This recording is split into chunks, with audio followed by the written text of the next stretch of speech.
As we're watching the Strike Force Challengers, you saw somebody actually finishing with the Omoplata. Okay, a lot of people like to say, oh, Omoplata is just a sweep. I disagree with that, and you guys saw on the last Strike Force somebody finishing with it. So this week, technique of the week is going to be the Omoplata. I'm going to try to show small details that I like to do that actually make it happen.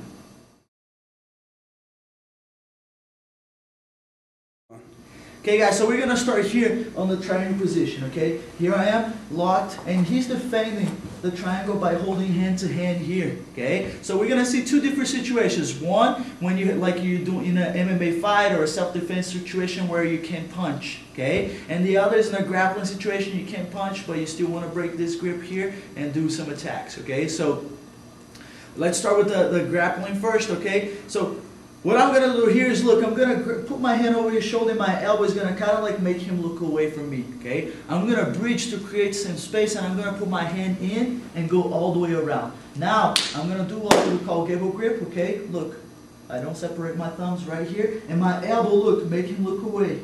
Now, I'm going to start putting pressure on his shoulder and break his grip. Okay, now that I broke his grip, I have a few options. The option, what we're going to do this week is, we're going to do the Omoplata. Okay, so look what I'm going to do. I'm going to push his face away and pass my foot.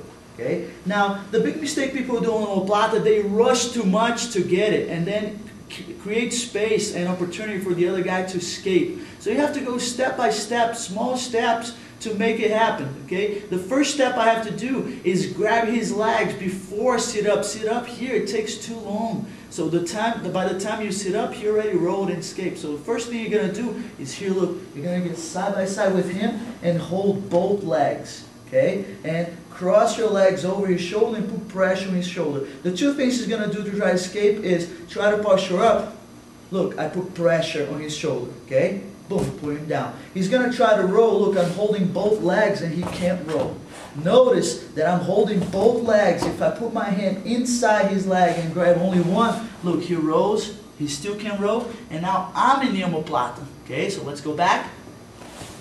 Look, I hold the sleeve, grab both legs, and have his shoulder. So he can try to posture up if he wants to. I'm going to keep putting pressure. He can try to roll. I'm going to hold both legs, okay? Now, he's going to get frustrated. He can't do anything, okay? When he gets frustrated, that like little second that he doesn't do anything, look, I'm going to sit up, put my hand on the ground, and look, my arm around his waist. Okay, I put my hand on the ground, and again, this is another step that I have to wait. If I try to finish him here, he might escape. Okay, so look, I put my hand on the ground, he's going to try to posture up.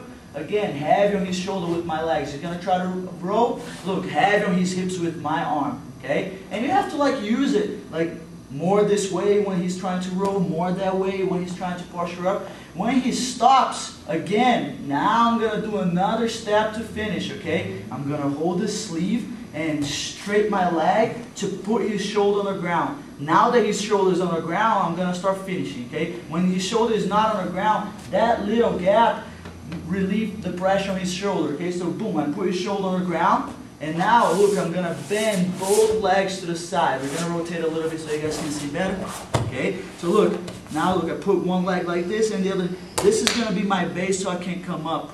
Now, I'm going to do two things at the same time. My head and hips going up together, okay? I don't want just the head, I don't want just the hips, I want both together. And at the same time that I go up, I'm going to look to the side. Look, all the way up, pressure on his shoulder, and finish. Okay, so here we go again.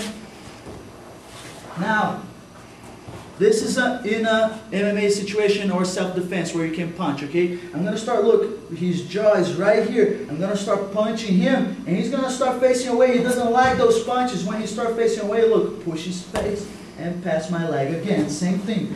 Hold both legs. If I don't have the gi to grab, I grab the elbow and straighten my leg. Same thing. He's going to try to posture up, try to roll. Okay, I block, block, block. When he gets frustrated, he's not doing anything. Come up, okay, block his hips. Okay, and again, look, my hand on the ground. Okay, when he gets frustrated again, look, straighten my leg. Make sure you hold his hand, because a lot of people are flexible and their hand comes out like this. So you hold it here, straight put his shoulders on the ground, bend both legs, and now look again, heavy on his hips here, head and hips going together, and turn to the side. And you guys, so like, don't forget, the details are what makes like the technique work. Okay, like a lot of people think they know how to do Omoplata, but like for some reason they can't finish. Okay, so like if you do like small details that I showed you right now, it should work. Okay, step by step, stop on the legs, stop on the hips, and then finish. I remember once I was in a seminar in England, and I had like in the class I had like purple belts, and I had guys that started like a week before my seminar, you know. So like I was like, how can I please everybody, right? So I was like, okay guys, I'm gonna show armbar, triangle, and Omoplata. And then like I saw on the purple belt students' faces, they were like, kind of like I know already that, you know. And then in the end of the seminar, they came to me and said like, man, thank you very much. Like now I know the reason why I could never finish on triangle, or I could never finish in the armbar or Omoplata, you know, because they saw the small details, and you know, and then they start working. So always paying attention to the small details.